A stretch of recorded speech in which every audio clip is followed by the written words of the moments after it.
Welcome to another episode of Monday Morning Quarterback. I'm your host, Mr. CJ Sports. You can follow me at CJ Sports1. You can follow the 110 Nation at 110 Nation. Glad to be here on this Monday morning, wrapping up Week 6 in the NFL. Whew. I'll tell you what, some interesting games in the NFL this weekend. Not quite the week that I was hoping for here. Was creeping up on 70%, going 51-25 in the first 5 weeks. And this week 6, Lord have mercy, 6 losses. 7, 8, 9, 10, 11, 12, 13, 7-6 so far. Not what I was hoping for. Still above 500 for the week, and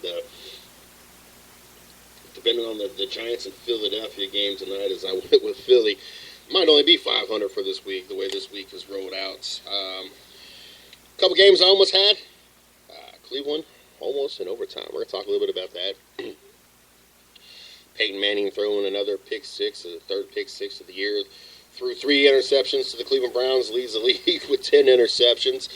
Landry Jones comes in for an injured Michael Vick and leads the Pittsburgh Steelers to a victory over the Arizona Cardinals. That was another one I lost. Even with a third-string quarterback, I still couldn't manage to pull out the victory there. See what else. A lot of interesting games. A lot of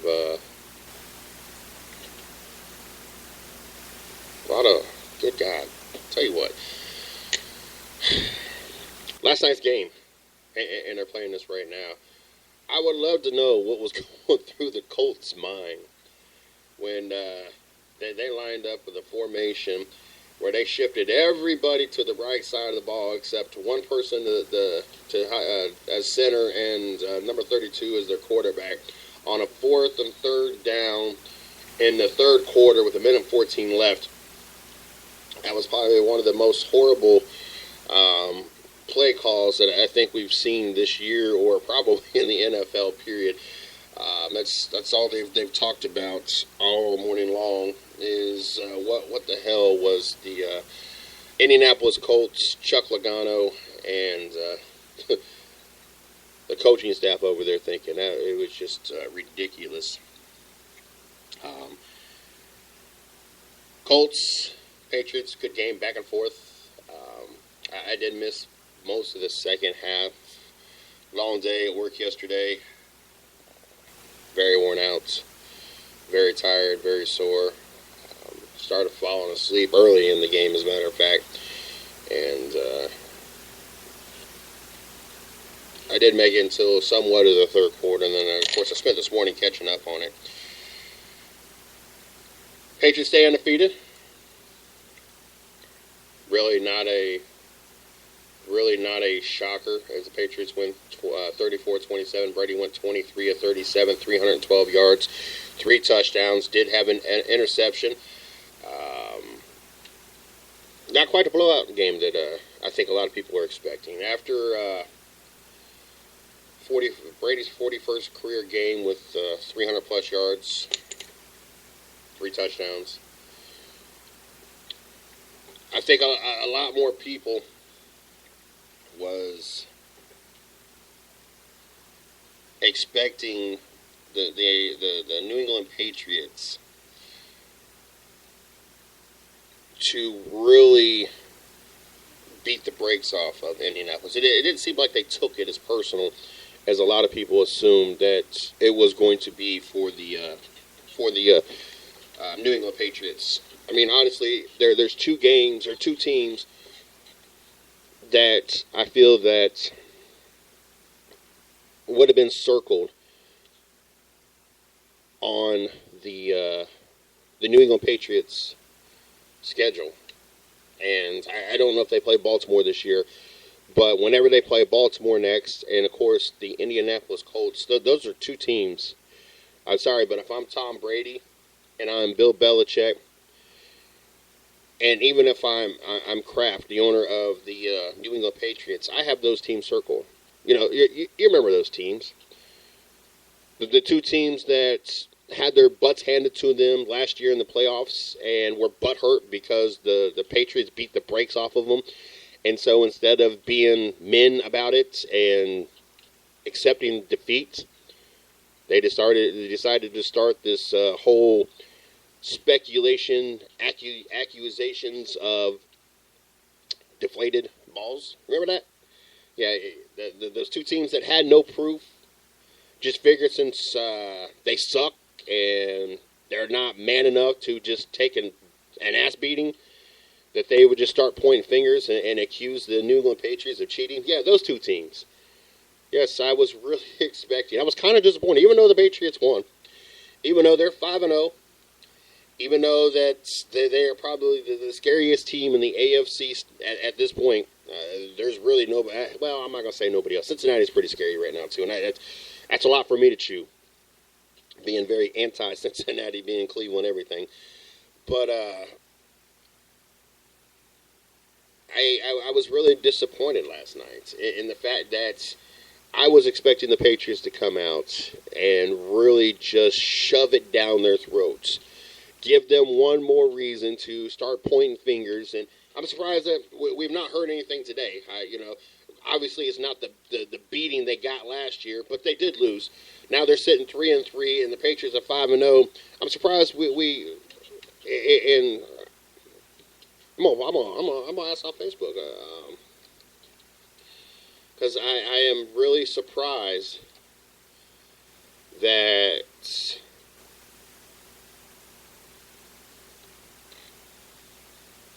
the Indianapolis Colts didn't start pointing fingers. And so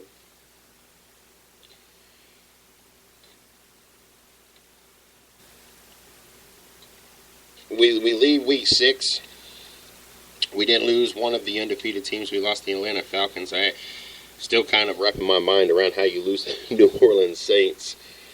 But the Patriots, one of those teams that managed to stay undefeated still.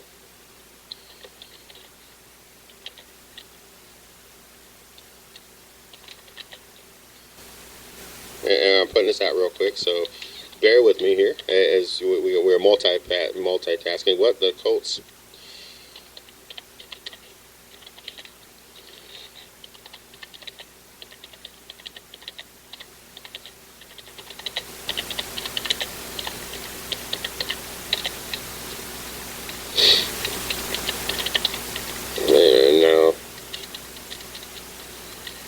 We'll finish that up here in a second.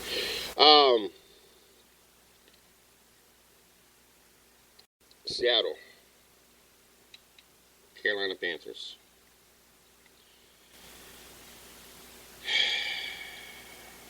Why? Why, Seattle, has your defense had to get so horribly bad? And there was mass confusion. And we knew for a while now that the Seattle's players weren't as good as the Legion of whatever, weren't as good as they acclaimed themselves to be, but we knew as a whole unit they were really good. Yes, Richard Sherman, is never going to be the number one cornerback. He's not going to be the shutdown cornerback. He hardly ever covers the best receiver. He doesn't cover the receivers for their full extent. That's just their scheme. Thomas and Chancellor back there, they help cover up a lot of sloppiness out of Sherman and really cover up how weak of a cornerback he really is. And it works for him, though. And I'm not knocking them. I mean, they were the number one defense for the longest time because that's how they play. And so, it works for them, that's great. But to listen to someone like Sherman run his mouth saying that he is the number one cornerback and he's a shutdown cornerback, to me is just ridiculous, and it is really an insult to all the truly greats that we've watched and those that are playing now that are truly shut down and truly great cornerbacks. But out of all the games on your schedule this year, the one game that we here that are not Carolina fans in North Carolina needed you to show up, you guys fell apart. Watching Carolina win the first 4 weeks, go undefeated, was one thing. Really kind of expected. I mean, let's be honest. I mean, Houston, Jacksonville, Tampa Bay, New Orleans, expected. 4-0. You played nobody. Going into this, into this week, there was a combined record of 5-15. And only reason part of that record even improved is because Jacksonville and Houston played each other. So that one of them had to win. And then, of course, New Orleans all of a sudden learned how to play football. But going into this week, your opponent's combined record was 5-15. So, of course, all eyes were on whether or not Carolina could go into Seattle and beat a Seattle Seahawks team. Beat a team that traditionally over the last handful of years have had a very solid defense. Yes, they don't really have standout players, but as a whole unit, they worked great. I don't know. Well, I do know. It wasn't so much that Carolina was that good. It was the fact that Seattle's defense just played that horribly bad. But I had gone on record to say, and of course we're going to talk about this tonight on the 110 Nation Sports Show when we have Patrick Taylor from Lineblower come join us, and we'll be talking from 10 to 11 tonight on this. Well, not on this, but the NFL. But I'm sorry, I'm still not ready to admit that the Carolina Panthers are that good. I don't care that they're 5-0. I don't care if they went in and beat a Seattle team that is only 3-3 anyway. But, you know, the words out of my mouth were, you know, let's see if they can go to Seattle. Let's see how they can handle the next 4 games. I didn't say the next game. Let me see if they can go at least 2-2. And I had a give-me game in there. And one of their games, one of their opponents in the next 4 games was a give-me. It was another weak opponent. But let me see if they can at least handle their own, go 2-2, so they can come out of the other end of this sitting 6-2. Then let's assess what at the halfway point of the NFL season. Let's see how this Carolina Panther team is looking.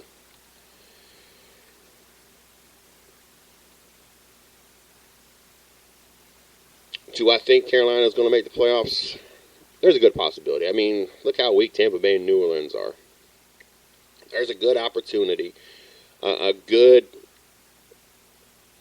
possibility that the Carolina Panthers will get a wild card. Yes, wild card. They're not going to win their division. There is no way that they are going to outperform the Atlanta Falcons.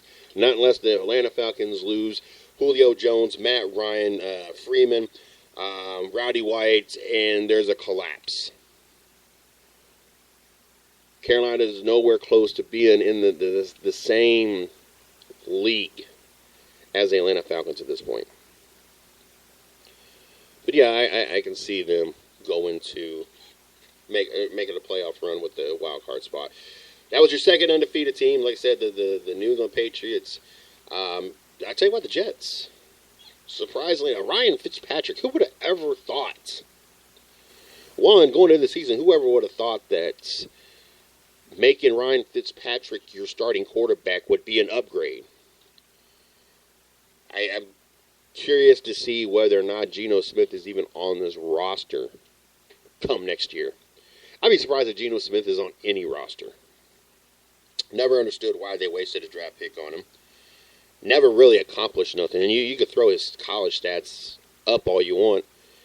When you play for West Virginia and you play against absolutely positively nobody, your numbers are going to look good. I don't care that you threw for 4,000 yards. I don't care that you have 30 or 40 touchdowns. I don't care that you ran for 1,000 yards. You played nobody.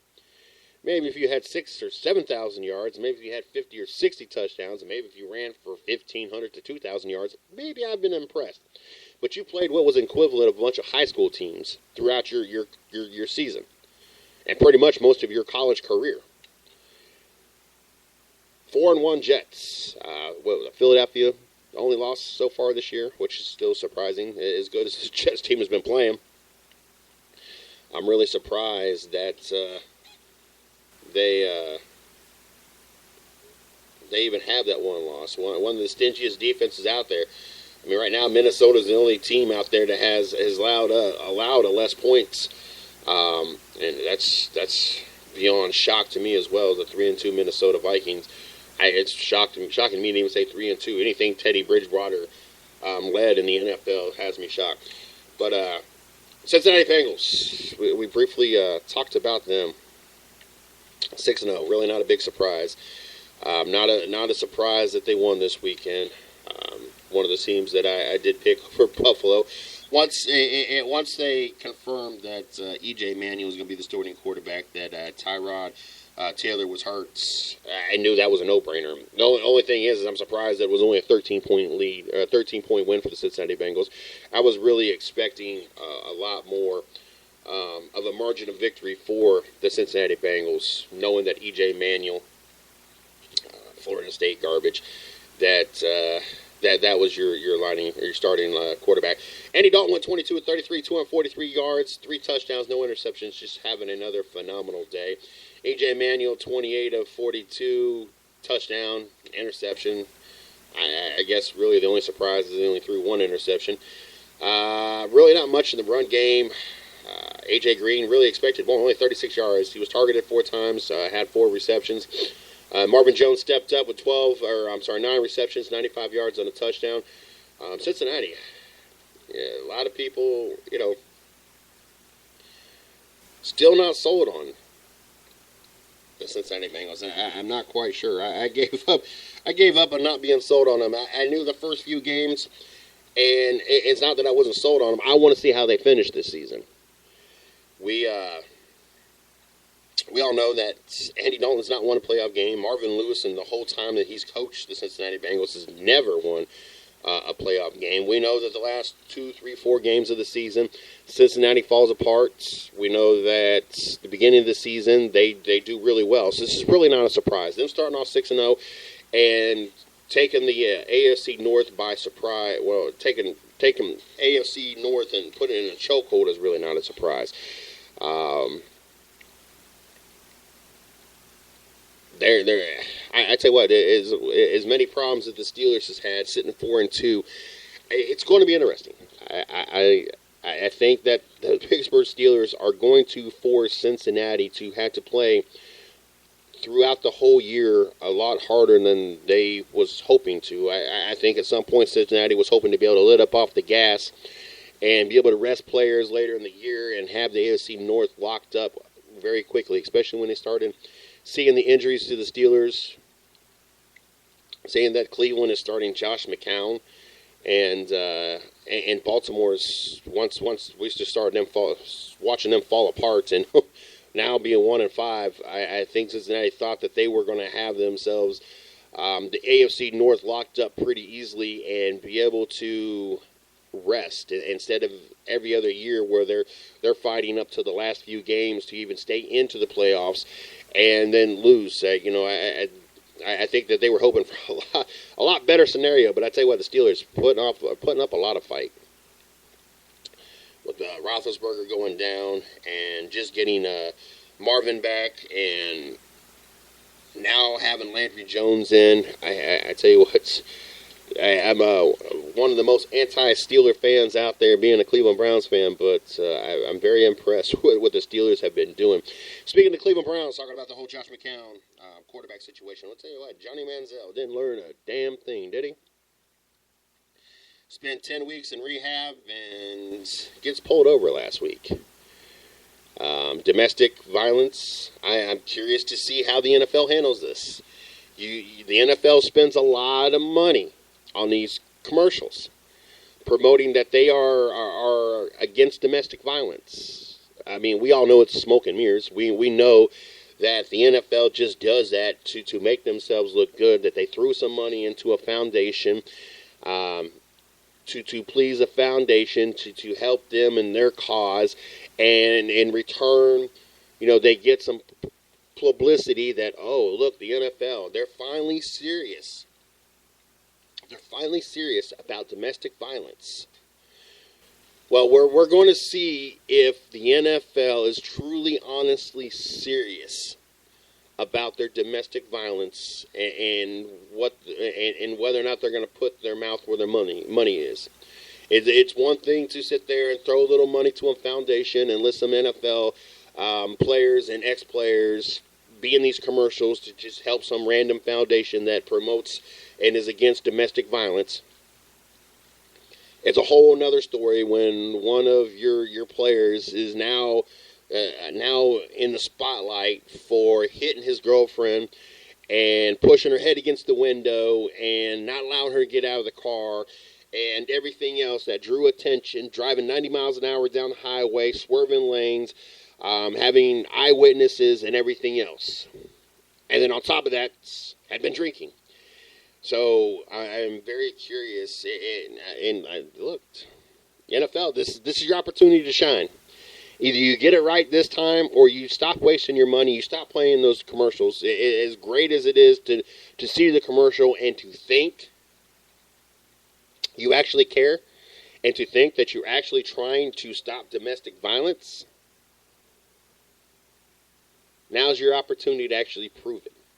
Now is your opportunity to make an example, do this right, and let us know whether or not it was all smoke and mirrors, that you were just throwing some money just to get everybody to be quiet about the NFL not caring about domestic violence, or show us that you truly don't care about these football players beating up their significant others. I mean, that's what it's come down to. This is your first opportunity since you dumped all this money. So show us what it's about. Either do the right thing or just quit wasting your money and quit playing the commercials. Because really, honestly, if you keep playing these commercials and you don't do nothing about the whole Johnny Manziel thing and his domestic dispute, you're really insulting the fans, those that truly are against domestic violence, and anything and everything that everybody stands for, because obviously you don't mean what you're saying and you're garbage. So we'll see how that handles, how they handle that, and see if the NFL manages to do the right thing when it comes down to Johnny Manziel. And also curious to know what they're going to do about the Cleveland Browns. I'm curious to know. I was all for Johnny Manziel getting the starting opportunity. Obviously, there was still some behind-the-scenes issues, and obviously that's the reason. It wasn't the on-the-field performance. It wasn't the fact that Josh McCown had been there and done everything you asked all off-season, because that would just – I even made a comment. I think I even wrote an article about it. That was just garbage. That was just a cop-out, because that made no sense. I don't care that Josh McCown was basically your bitch boy in the off-season, because on the field is all that matters. You can have some of the best players in the NFL. You're going to tell me some of the best players in the NFL should be sitting the bench because you found a mediocre player out there that did everything, that kissed your butt and everything else in the offseason? I mean, that just didn't make sense to me anyway. So obviously the Browns knew a little bit more than the rest of us got to know, and we got to see that the 10-week rehab was really a waste of time, that Johnny Manziel did not learn anything from that.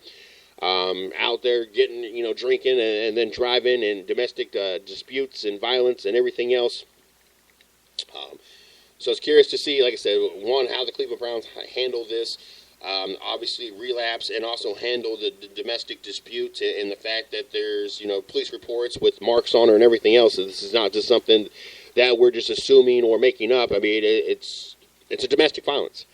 He put his hands on her. He left marks on her, and the police report says it. But that's here nor there. I wasn't sitting in the car for their arguments. But more specifically, I'm curious to know what the NFL is going to do. That's curious. That was the first thing that popped in my mind when I seen this, was whether or not the NFL was going to handle things the way they needed to handle it because of the money that they potentially could be wasting if they don't, and the respect that they lose out of everybody if we find out that you're really not serious about stopping domestic violence. The other team that stayed undefeated was the Green Bay Packers. at home. Great game against the San Diego Chargers. Tell you what, Philip Rivers goes down as the first quarterback to throw for 500-plus yards, 2 touchdowns, and get the loss. Could you imagine throwing 503 yards, having 2 touchdowns, and you still cannot pull off a victory? Philip Rivers had a game for the ages. Philip Rivers continues to keep improving week in and week out this season. It started off kind of rough. San Diego sitting 2-4. I tell you what, it's been rough for the San Diego Chargers. A lot of games that we watched them lose to the Steelers the previous game on the last play of the game. Rivers went 43 of 65, 66.2%, 2 touchdowns, like I said, 503 yards. Racking up a lot of yards. Keenan Allen had 157 yards. Antonio Gates, 95 yards. Malcolm Floyd, 95 yards. Woodhead, 63 yards. Just getting everybody involved. All around, just a great game for the San Diego Chargers, other than the scoreboard, other than the fact that James Starks for the Green Bay Packers had 112 yards. Aaron Rodgers, not that great of an outing, really. 16 of 29, 255 yards, just 55%. But 2 touchdowns and a win, and win is really at this point that all that matters. That the Green Bay Packers once again are victorious. They are undefeated and in a very weak conference this year. I mean, Detroit just finally got their first win. They beat the Chicago Bears in overtime with what some people want to call a controversial call. It was pretty self-explanatory to me with the whole Golden Tate touchdown. It was really nowhere near the same as the Calvin Johnson or Des Bryant scenario. Those 2 players were going down as they were going to break the play. Golden Tate was on his feet, was really about to take his 3rd step before it was coughed up in the end zone. So I really don't understand what the big fuss was. I mean, it was once you looked at the replay and you were explained how the rule is, it was really a no-brainer. But yet you had Bleacher Report and you had a whole bunch of different sites really go to running at the mouth. And I guess the NFL knowledge over there, or the what word am I looking at? The capacity of able to break down and listen to why it was called a touchdown was unimaginable over there. I don't know. It was pretty self-explanatory once they broke it down, and we got to listen to why it was called what it was. But yet, see some of these other sites and other so-called experts just couldn't comprehend what they were being told and why it was not an interception, but yet a touchdown.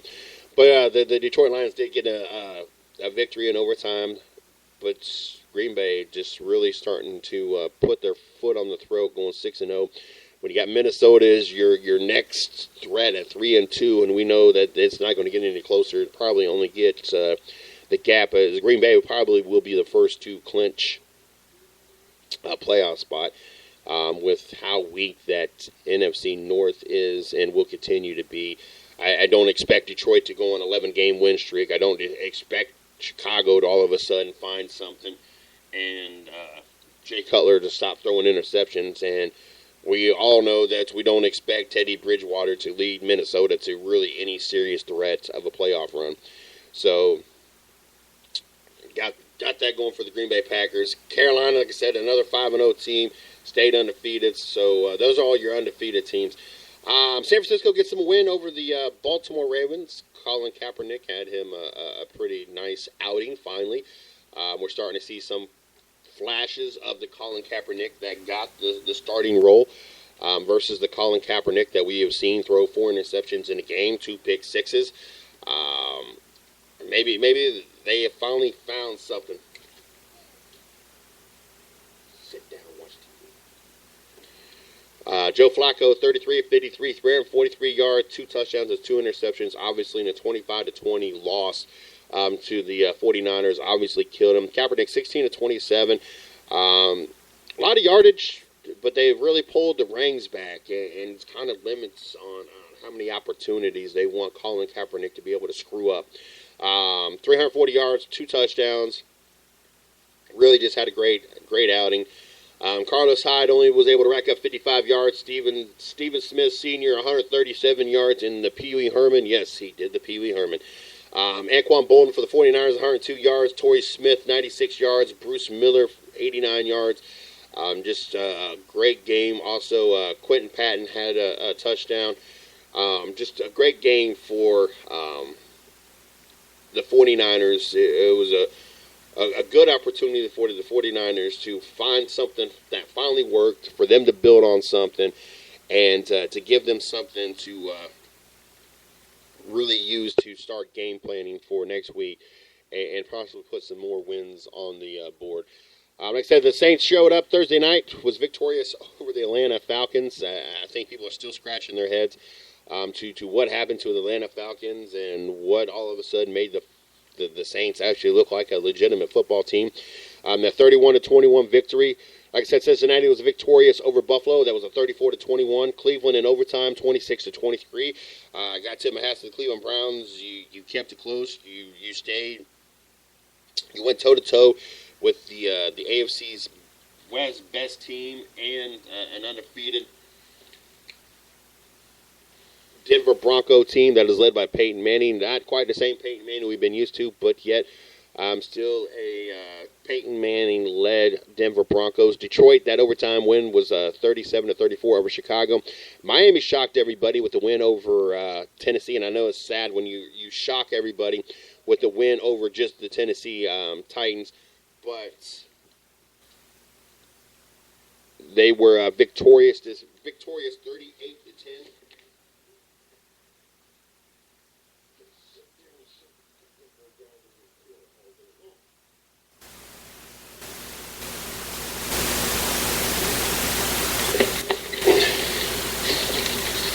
Marcus Mariota did take a shot at the knees.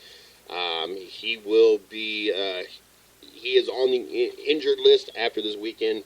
I think that all signs are that he will be starting the next game, but we will definitely keep an eye on that. Minnesota was victorious over Kansas City. I'll tell you what, Kansas City is falling apart. A team that everybody thought was going to have a great season, now sitting 1-5. No Jamal Charles, no quote unquote the LeBron of the NFL. And speaking of that, Adrian Peterson, you're not the Michael Jordan of jack garbage. I'm sorry, but you lose a whole lot of respect from anybody that has any kind of morals after you did what you did to your child. So you can call yourself whatever you want to call yourself. I'm going to call you a kid beater. That's about the extent of what I'm going to call you. And speaking of which, in the NFL and their morals, looks like Ray Rice might be finding his way back into the NFL, which is just beyond redonkulous. To the fact that there's even a thought, and that right there lets me know how serious the NFL is when it comes to domestic violence. If the NFL allows Ray Rice, or if any team in the NFL signs Ray Rice, that shows us exactly where the bar is set on how serious the NFL is when it comes to domestic violence. If the NFL is comfortable, and if any team is comfortable signing a player or allowing a player to play in their league that we watched on video knock their girlfriend or fiance out at the time and drag her out of a elevator, that tells you that nothing has been accomplished. That the NFL still has no moral fiber in their body, and they are truly wasting it. And this is the two measuring sticks right here: Ray Rice and whether or not he'll be put back on an NFL team, and Johnny Manziel and whether or not there will be some kind of punishment deserving to fit the crime.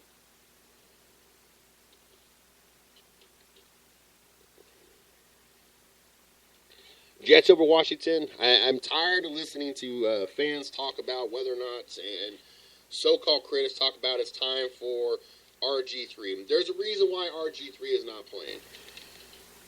One, he can't stay healthy.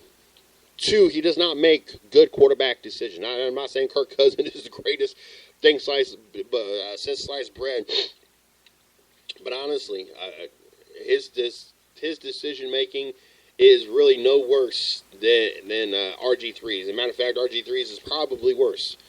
As because of his RG3's decision making, he constantly finds himself injured on the sideline instead of getting rid of the ball and living to see another down.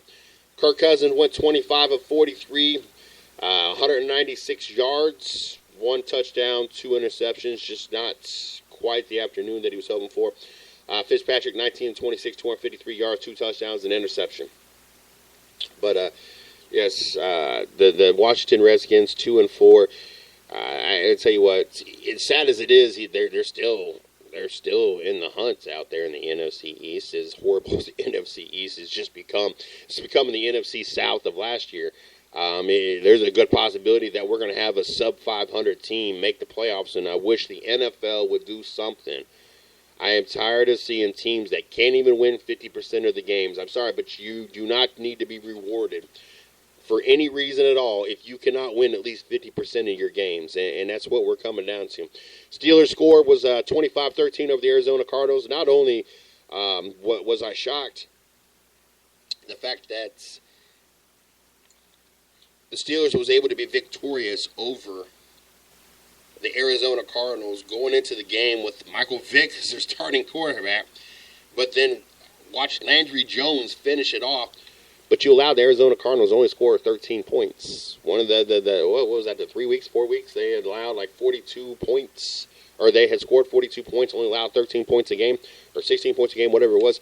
To watch them go from that to only scoring 13 points against a Pittsburgh Steelers team. And watch a third-string quarterback throw 2 points, and I think they outscored the Cardinals 19-3 with Landry Jones in the game. So, not quite sure what's going on in Arizona, but another loss that was kind of unexpected, and would kind of like to see what changes are made for the Arizona Cardinals. To help improve their situation and make them be better. Houston win over Jacksonville. I did get that game wrong. I honestly thought Jacksonville at home. You had a quarterback controversy going on with Brian Hoyer and Ryan Mallett out of Houston. Neither one of them really performing up to par. Jacksonville had that win over the Miami Dolphins early in the year. I thought at home maybe that they would get their act together and show the NFL that they do have some talent out there. I mean, Blake Bortles did go 30 of 53, 331 yards, and 3 touchdowns, but that 3 interceptions obviously killed him. Brian Hoyer had a great game, 24-36, 293 yards, 3 touchdowns, no interceptions. DeAndre Hopkins becoming one of the best, if not the best receiver in the NFL this year. 10 receptions, 148 yards, 2 touchdowns. I know that he leads in the fantasy world, but obviously having a hell of a season for the Houston Texans. And obviously, if Houston can ever get a healthy running back and a legitimate quarterback, before it gets to be too late, this team could be a serious threat, especially with the defense being as good as they are. Now they just need to get a running back that actually can play more than one quarter or 2 quarters a week, and or a month anyway, and get a quarterback.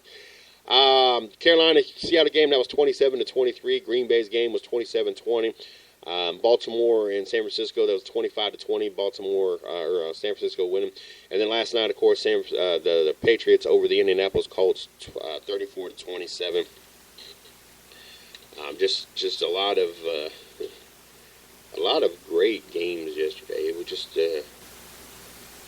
amazing, and with controversy, and well, some people wanted to make it be controversial with the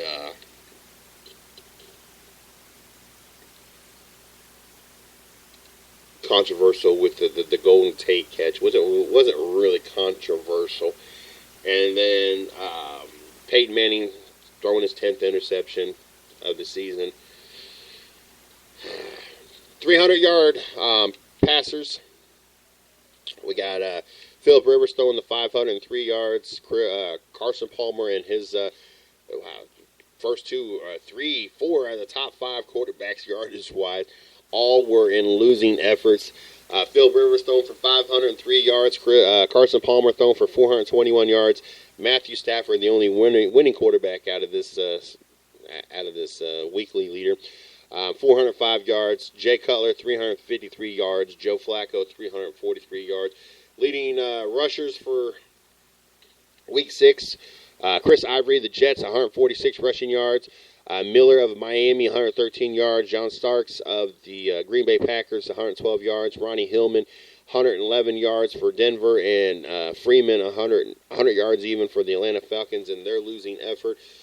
Receivers, Brown from Arizona, 196 yards. Calvin Johnson, Detroit, 166 yards. Keenan Allen, San Diego, 157 yards. DeAndre Hopkins of Houston, 148 yards. And Alfred Jeffrey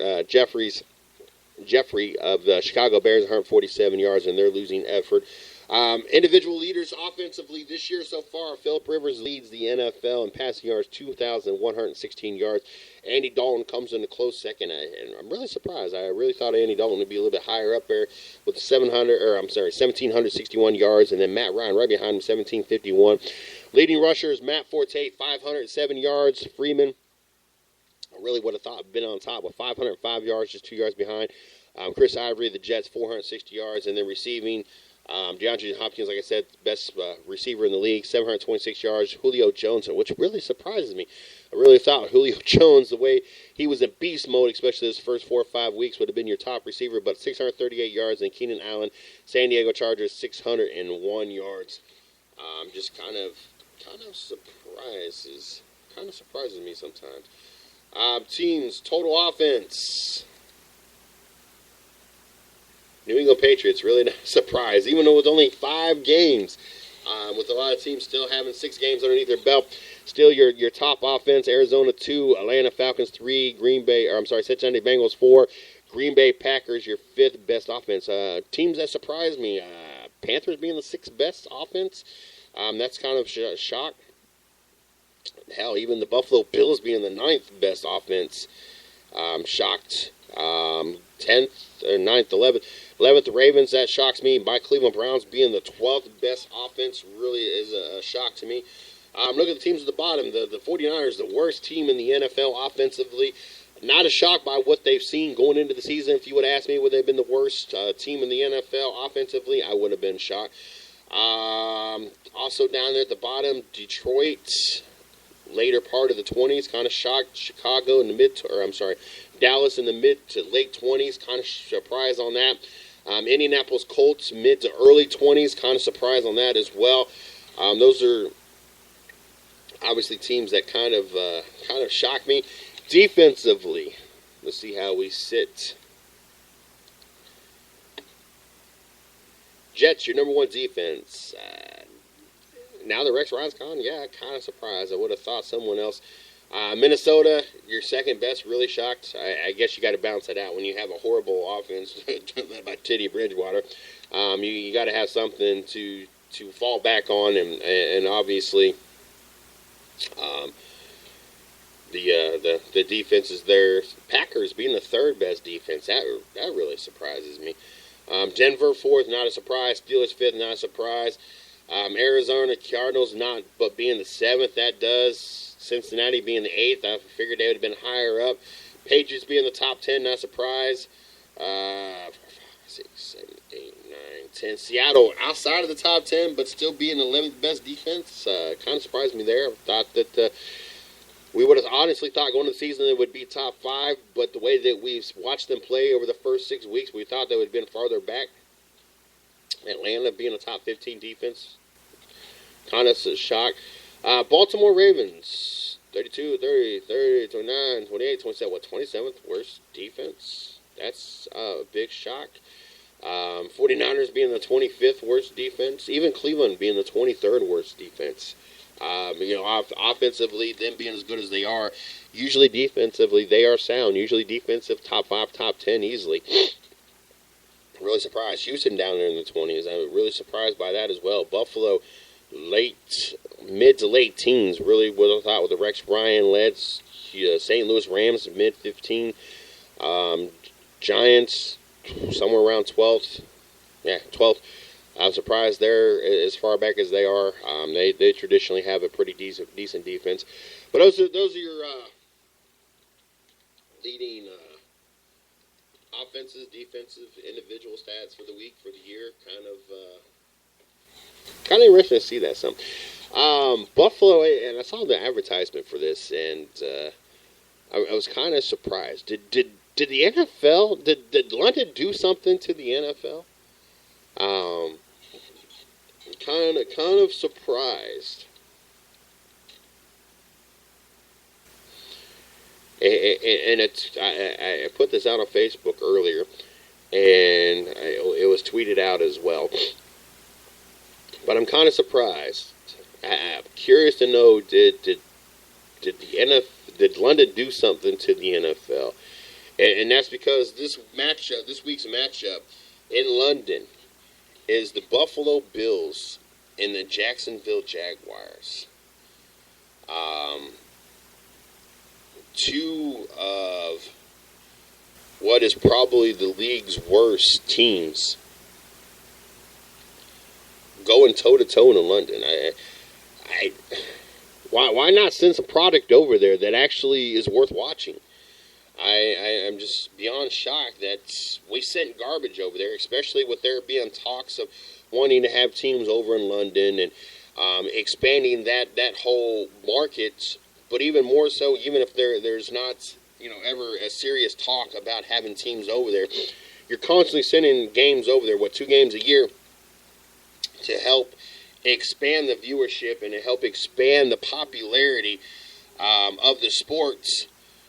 Why send garbage over there? Why shoot yourself in the foot? Why not send something that product that people are actually going to want to watch? I mean, your idea of promoting the NFL overseas and trying to gain viewership is the Buffalo Bills and the Jacksonville Jaguars. And it's not like, okay, well, we didn't know that Tyrod Taylor was going to get hurt and they were going to be stuck using that garbage quarterback, A.J. Manuel. And that be their excuse of why this is going to be a subpar matchup. You knew going into this that the Jacksonville Jaguars have been one of the worst teams in the NFL for a handful of years now. So you knew that Jacksonville was going to be garbage, and you knew that there was a pretty good chance. I mean, this is the Buffalo Bills. They've not been a serious threat to even make the playoffs, and God knows how long. You knew that the probability of both of these teams being kind of the laughingstock in the NFL and really a joke of a game was very highly. A 3-3 Buffalo team that went out and highly got a new coach, went out and recruited a bunch of players, and have drafted well, but still have a lot of garbage on their team that is preventing them from being good. And a Jacksonville Jaguar team, like I said, that has just been dismal for years now. What did you think? What was you thinking? Is the rotation, luck of the draw on the hats? I mean, how does the NFL decide what team goes over to play in London? Because, honestly, if I'm trying to expand my viewership and my popularity, and if I'm trying to sell my product and we're wanting to have some teams over there and expand and have a London team or a Japan team or whatever the case may be, I wouldn't send probably one of the 2 worst teams in the AFC and 2 teams that nobody really cares about. I mean, I don't get it. I mean, the only way this could have been any worse is it would have been, I don't know, possibly Jacksonville and Tampa Bay. I mean, Tampa Bay was the worst team in the NFL, and it still kind of is the worst team in the NFL. Their 2-3 record might not show it. They might be coming off a win, but there's a reason why they have the number 1 draft pick in the NFL this last year. I mean, that's about the only way. I don't know. Yeah, that's about the only way going into the season. I say you could have sent Detroit, who was winless up until this week, but nobody knew that Detroit was going to be this horrible this early in the season. We knew Tampa Bay was going to suck. We knew Jacksonville was going to suck. We knew Buffalo was going to suck. There's certain teams we know are going to suck, so we know, going into the season what to expect. And when they did the schedule, they knew what to expect. I just. I don't get it. I just thought that the NFL and they're promoting themselves and trying to expand. I don't know. I personally would have sent a top half of the league team anyway. I would have sent really two teams that even have playoff potential as my two opponents to go over there and represent the NFL to help gain popularity, to help, help promote the league. Why pick two teams that's probably ranked somewhere between 22 and 32, and that's giving Buffalo a lot of credit. More actually, probably 25 or 28 through 32 is realistically more of what we view these two teams as being. But I just don't. I don't get the NFL sometimes, and this is another prime example of why I don't get the NFL. Because, like I said, if I have a multi-billion-dollar product, and I'm trying to expand it to make it even more billions of dollars, I'm sending quality products. I'm not sending the defects. I'm sending the good product. So, who knows? Well, got to enjoy talking to you guys for an hour, as always. Hope I got you guys caught up for the most part. Wasn't quite as prepared as I was hoping to be. I had to do a bunch of stuff before the show, so I didn't get to spend quite the time preparing that I wanted to prepare, but had fun talking. Had fun getting everybody caught up on what went on in the NFL this week, and next week looking forward to doing it again and doing it even better. Don't forget, tonight we got Rubbing is Racing at 7 o'clock. Steve Billmeyer and myself to bring you, get you guys caught up on the NASCAR world and Kansas Speedway. Interesting weekend, so looking forward to that. And don't forget, 9 o'clock tonight, we got the 110 Nation Sports Show. I got to look back to see if we have a guest. I'm not sure if we have a guest, other than I know we got Patrick Taylor joining us at 10 o'clock from 10 to 11 to talk NFL. So to get more NFL talk, you guys make sure you join in and tune in tonight. Check out our fan pages. You can check out mine, Mr. CJ Sports. You can check out the Sport and Side of the house, 110 Nation Sports, and the radio and guest side of the house, 110 Nation Sports Radio. Also, follow us on Twitter at CJ. You can follow me at CJ Sports 1, the 110 Nation at 110 Nation. Make sure you guys check out our company site, www.the110nation.com. Check out our blog site, www.the110nationsports.com, for all the latest we have going on over there. Seemed like there was something else I wanted to put out there, but I'm not 100% sure. You guys enjoy the rest of your Monday. Finish getting caught up on the sporting world. Don't forget, like I said, 7 o'clock racing at Rubbin is Racing, and 9 o'clock to 11, all sports. If you missed the Michigan State game, we were definitely talking about that tonight. That was crazy. Ohio State keeping their number one spot once again as they put the beat down on Penn State 38-10. But got a lot of things to talk about tonight, so make sure you guys tune in. You guys have a great night, great day, and we'll be talking to you guys later.